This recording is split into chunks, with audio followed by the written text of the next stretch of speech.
Le quartier de Monplaisir possède une riche histoire industrielle et ouvrière. Il fait partie du secteur plus vaste appelé le Grand Sous-le-Bois. Monplaisir s'est développé au XIXe siècle, en lien avec l'essor industriel local. Le quartier a vu l'installation de forges, de faïenceries et d'usines sidérurgiques, alimentées par charbon du Borinage et minerais de Lorraine. Cette activité industrielle façonnait l'identité ouvrière du quartier. Aujourd'hui, après le terrible déclin industriel de notre ville, Monplaisir est devenu un quartier résidentiel. Pendant des décennies, Monplaisir s'est structuré autour de 3 pôles essentiels à la vie quotidienne. D'abord, chez Monique, véritable institution locale, qui était plus qu'un café, c'était un lieu de vie, de rencontre, où tout le monde se croisait. Ensuite, le Calypso, rue Victor Hugo, à l'entrée du quartier de Puydouzy, dirigé par Jean-Claude Lègle, l'âme des lieux. Enfin, l'IMCA, devenu Ampère, acteur économique majeur, toujours implanté au cœur de ce quartier.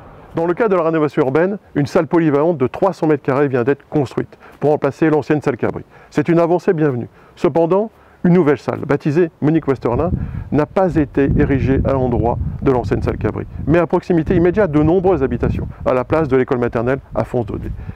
Plus grande que la salle Cabri, elle soulève des inquiétudes légitimes sur le bruit et l'usage futur de cette salle. Grande réception, événements festifs, mariage. Une fois encore, les décisions ont été prises sans concertation avec les habitants, ni sur la localisation, ni sur la taille, ni sur l'esthétique du bâtiment. Les habitants ont été uniquement conviés à l'inauguration.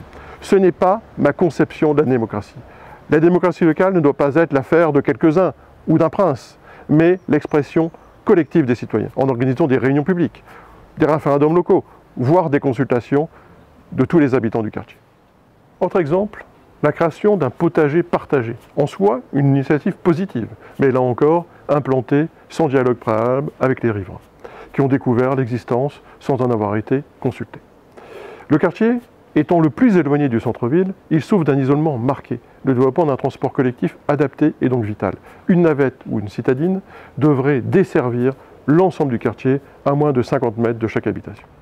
Enfin, face à la fermeture du café chez Monique, sans repreneur à ce jour, pourquoi ne pas en faire un café associatif? Ce lieu pourrait redevenir un point de ralliement, de solidarité, de convivialité porté par et pour les habitants, avec, pourquoi pas, un dépôt de pain.